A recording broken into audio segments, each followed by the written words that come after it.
פוסט-הומניזם, ואומר מעבר לאנושי, זה שם תערוכה או אירוע שהתקיים בין ה-15 עד 26 בו, כלומר ממש בימים אלה בתל אביב. או man או machine, כך זה נקרא, או האדם או המכונה. הכנס נעשה במסגרת שיתוף פעולה בין אוניברסיטת תל אביב למדרשה לאומנות. תכף נבין על מה מדובר. עם רותם בנט, שהוא דוקטורנט במעבדה למציאות מדומה בטכניון, והוא מהנדס במחלקת המחקר של מייקרוסופט, והוא מרצה בכנס הזה שנקרא או man או machine כאמור.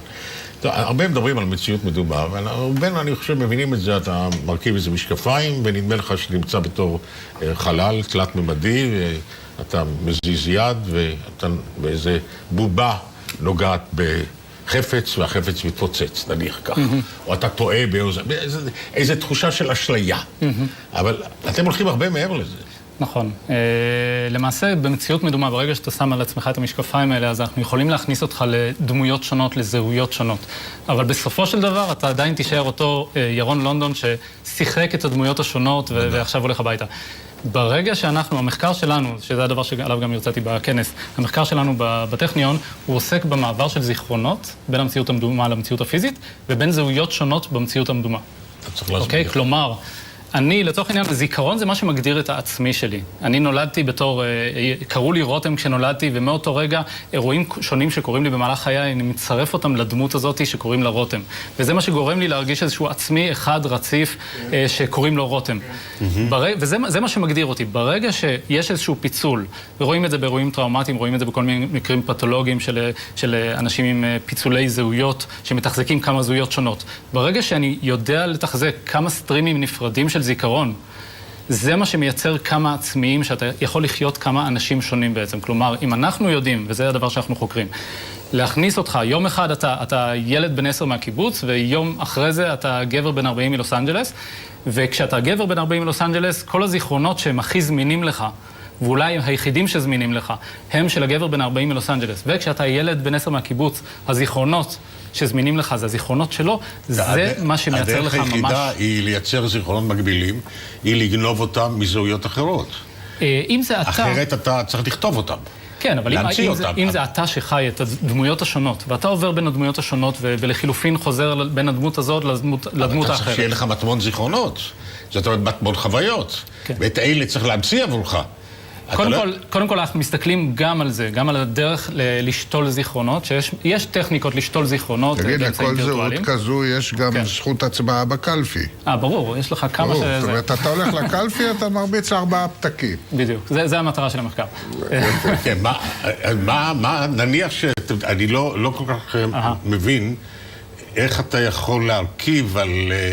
מוח אחד, שורה של זהויות, בלי להכניס שם דאטה, בלי להכניס אינפורמציה שהיא מסועפת מאוד, ענקית, קשורה בחלומות, בחוויות, בטראומות, בחוויות אמיתיות. אתה צריך לגנוב את זה ממישהו. לא, אז להיכנס למוחו שלכם ולשאוב משם זיכרונות. לא, אז אתה הולך רחוק. הרעיון הוא בעיקר שאתה לצורך העניין, אם אני חי עכשיו 2 דמויות, ואני חי את 2 הדמויות האלה לאורך שנים, זה כמו שיש לי פרופילים שונים ברשתות חברתיות שונות. אני חי את 2 הדמויות האלה, אז יש לכל אחת מהן את האירועים שקרו לה. זה בערך כמו אבל זה הרי קרה גם בעבר, ובדרך כלל היו מאשפזים אנשים כאלה. נכון, אז הרבה מאוד, תשמע, הרבה מאוד מהדברים שאנחנו למדים לגבי אנשים נורמטיביים, באים לנו מתוך הסתכלות על פתולוגיות שמלמדות אותנו על מה המוח מסוגל. ודאי. ועכשיו אנחנו מנסים להבין, אוקיי, מה הגבולות, מה התנאים ההכרחיים והמספיקים, איך אנחנו בעצם או מונעים את זה, או גורמים לזה לקרות באיזושהי צורה שהיא חיובית. אנחנו גם רואים בכלל, הזיכרון הקונטקסטואלי זה משהו שאנחנו מכירים. אם אני אפגוש אבא מהגן כשאני במילואים, ייקח לי כמה שניות יותר להבין מי זה, מאשר אם אני אפגוש אותו ליד הגן. זאת אומרת, אם אני עולה על מדים, אני מיד הופך להיות חייל. יש את זה. על ההיפותזה שאדם יכול להרכיב על עצמו או לשאוב לתוכו אין סוף זהויות?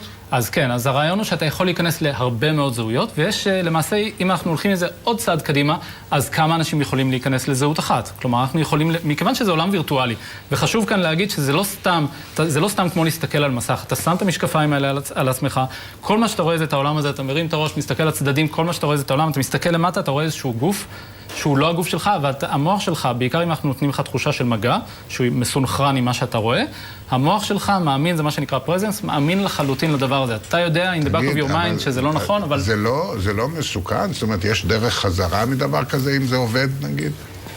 אם אתה מפצל באמת את עצמך לכמה זהויות, ואתה רוצה לחזור להיות זהות אחת שהיית בה. קודם כל, השאלה היא באמת מה הטוב והרע בדרך כלל בטכנולוגיה זה מה שאתה עושה עם זה. וזו שאלה מצוינת. עקרונית, כמו שאני רואה את זה, הדבר שדווקא אולי אחד הדברים שהכי מסעירים אותי, זה שבאיזשהו מקום זה דווקא מקרב אותנו לתפיסה הנכונה יותר או האמיתית יותר של מה אנחנו ואיפה אנחנו ביחס לעולם. שזה קצת מתקשר אולי לתפיסות בודהיסטיות וכן הלאה, שהעצמי הזה שאני מתחזק זה איזשהו משהו שאני זוכר ואני לומד לאורך חיי, אבל למעשה זה לא אמיתי. למעשה זה משהו שאנחנו כאמור מתחזקים. עכשיו השאלה היא לאן זה ילך, אם זה ילך לטוב או לרע, ומה יעשו עם זה, אין ספק שזה מאוד עוצמתי. אני רואה כאן פוטנציאל יותר אמפתיה בעצם, יותר שיתוף בין אנשים, כי אם אני יכול להיכנס לראש שלך לצורך העניין, אני יכול להיכנס לדמות שאתה משחק, או ששנינו יכולים להיכנס לאותה הדמות בו זמנית, זה משהו שמאוד מחבר בין אנשים. חייבים עכשיו אבל לצאת מהדמויות, כי אנחנו חייבים לסיים, אבל זה מרתק. תודה רבה. תודה. תודה, מעניין. אנחנו סיימנו ואנחנו עוברים אל רומי נוימרק, מבזק החדשות. תודה רבה.